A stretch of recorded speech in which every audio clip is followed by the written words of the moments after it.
Industrial accidents occur every day.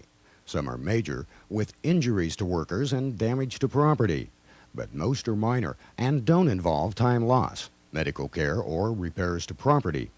So why should every accident be investigated, regardless of the size or severity of the accident? Why not just investigate major accidents and save time? Well, that's what this program is all about. We want to explain the basics of accident investigation and the benefits of investigating every accident, regardless of its size or severity, and why this policy is an essential part of your overall safety program. Let's begin by explaining the misnomer accident. It's misnamed because most dictionaries define the word accident as an uncontrolled event. If we use that definition to describe work incidents, there would be nothing we could do about accidents because they can't be controlled. Well, accidents can be controlled and prevented. So keep in mind that when we say accident, it's not the same meaning as in the dictionary. It's a term that's been around for so many years in the industry that we understand what it means in the workplace. Accidents are described as occurrences and their causes that may lead to property damage or work injuries and fall into two categories: non-injury accidents and injury accidents. Certainly, every worker has the right to expect a safe and healthy environment in which to work, and most companies provide a safe and healthful work environment. There is a big difference, however, to wanting to keep your environment safe and actually making accident prevention a policy and priority. To this end, companies and supervisors must take an active role in accident prevention, and accident investigation is an integral part of the program. Let's take a look at how accident investigation is an important part of accident prevention. First of all, the purpose of an investigation is to determine facts, not place blame. The focus is always on preventing future accidents. Accident investigation and the data gathered are a vital part of the program. Accident statistics and specific categories of the data gathered are not usable unless they make sense. Therefore, when investigating accidents, it's important to assign codes for specific categories of the data. Investigation forms normally provide the codes, but it's up to the supervisor or investigator to assign the proper code or grouping so later analysis can be made of the information. The minimum data elements that should be included in any accident investigation report include employer characteristics such as the type of industry, the size of the establishment, and number of employees. Employee characteristics, or the victim's age, sex, department, occupation, whether full-time, part-time, or seasonal, length of service, and how often the employee repeats the activity involved in the accident. A narrative description of the accident itself, including what the person was doing, what objects or substances were involved, all actions which led to the accident, and a brief history of any preceding events that might have contributed to the accident. Any other conditions, such as temperature, light, noise, or weather that related to the accident should also be noted in the narrative. Characteristics of the equipment associated with the accident, such as the type, brand, size, distinguishing features of the equipment, its condition, age, and of course the specific part or parts involved. Characteristics of the task performed at the time of the accident, both the general category of the task, such as repairing a motor, and the specific activity, such as using a torque wrench on an automobile wheel. Time factors, or the time of day the accident occurred, such as the first hour of the swing shift, mealtime, or overtime. The use and nature of preventative measures, which should include the following questions. Was personal protective equipment required and worn at the time of the accident? Did the employee's clothing affect the accident sequence? What was the level of the employee's training? Did standards or procedures exist for the task, and were they followed? If not, then why not? Were all safety guards in place and in use? Was the supervisor on the job? What immediate action was taken to prevent other accidents? The severity of the injury and the part or parts of the body affected should also be discussed. It's important to obtain statements from eyewitnesses, as well as taking photographs or video of the accident's location, the equipment involved, and other pertinent information to verify the information in the report.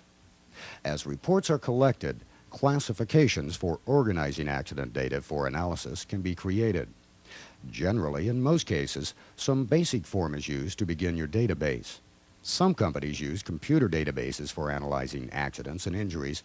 However, the most important part of analysis is to determine patterns of accidents in similar areas, at similar times, and under similar circumstances for trends that will justify corrective action. If you're finding that many injuries are occurring within 30 minutes of returning from meals or breaks, that tells you the attention span of employees may be distracted during this period. Corrective action could be to hold short meetings immediately upon returning from meals or breaks to improve awareness and reduce these exposures during this time. Remember, the purpose of accident investigation is to determine the facts and take corrective action to prevent similar accidents in the future. Let's investigate a simple accident and see what corrective action could be learned from the investigation. An employee was using a stepladder to replace a burned-out light bulb.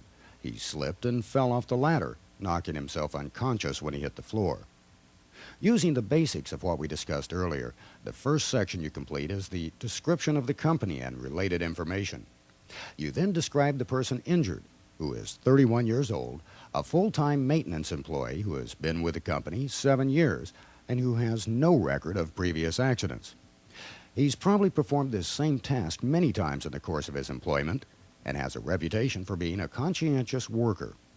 As you investigate the accident, two of the injured person's co-workers who witnessed the accident explained that as the victim was coming down the ladder, he slipped off one rung and fell. They know he was wearing tennis shoes at the time of the incident, and that's about all they could remember of the incident. Investigation of the ladder revealed there was some grease on the side rails and top of the ladder. Otherwise, the ladder was basically in good condition and did not have any defects other than the grease on the rails and top. This is a fairly simple accident with obvious results, but what could you do to help prevent similar accidents? You discussed the accident with the injured person, and all he could remember is that his foot slipped off one rung on the bottom of the stepladder, and he tried to catch himself but still fell to the floor. Upon reviewing other ladder injuries, you find that approximately 4 months ago, another employee fell while using a straight ladder to repair a broken fixture on the outside of the building. The employee fell approximately 10 feet, injuring his spine when he hit the ground. The investigation revealed that he was wearing tennis shoes at the time of the incident, and the ladder was determined to have been in good condition, except there was some grease or slippery substance on the ladder at the time of the incident.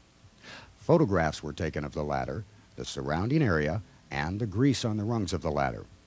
Going back further into accident analysis and statistics over the years, there have been several ladder accidents. 4 out of 7 accidents involved persons wearing tennis shoes. 5 out of 7 revealed grease or slippery substances on the ladders. 1 ladder was damaged, and 1 ladder incident involved use of the wrong type of ladder for the job being performed. By analyzing past similar accidents, you can begin to see what needs to be corrected to prevent future accidents. In this company, it appears that ladders are not being inspected prior to use. Therefore, procedures and more training is required to make sure anyone using ladders must first inspect ladders to make sure they are not damaged and that there is no grease or slippery substances on the ladder. One specific area near the location where the ladders are stored had a history of being somewhat greasy, and poor housekeeping conditions occurred frequently. Tennis shoes were involved in 4 occurrences, although there is no evidence that tennis shoes were the cause of the accident.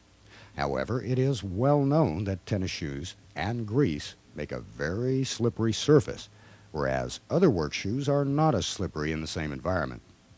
Basically, the accident investigation information in these incidents can be used to prevent future similar accidents. The company has identified one area where grease and poor housekeeping may have contributed to the accident.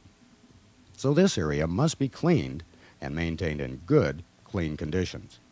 All employees must be trained and advised that any time they use ladders, they must first inspect the ladder for any defects, damage, or to make sure all rungs and side rails are free of grease or slippery substances. Proper footing for ladders is a requirement, and when using straight ladders, the ladder must be tall enough to extend at least 36 inches beyond the top of the building or landing, so a person getting on or off the ladder at the top will have a handhold.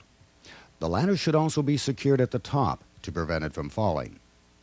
Employees using ladders must be restricted from wearing tennis shoes and use only leather-topped shoes with good, serviceable soles, which must also be inspected for grease or slippery substances.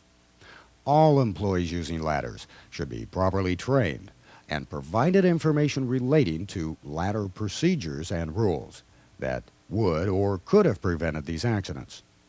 The employees involved in ladder accidents can also be a valuable source of information about preventing ladder injuries. They can be used to provide their experiences with others or help draft accident prevention standards for the use of ladders. Overall, you have a lot of information. You have made recommendations based upon facts gathered during the investigation. You have a written report that can be reviewed by others in the accident prevention process. You have photographs of the accident and equipment involved. All this information is vital in the accident prevention process. Adequate written documentation of the accidents in the files provides information and documentation in the event of future litigation or other legal action.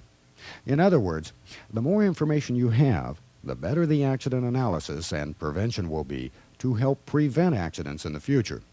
It's very cost-effective to investigate all accidents, even if there's no injury or property damage. If you investigate a near miss, you create the possibility of preventing an injury.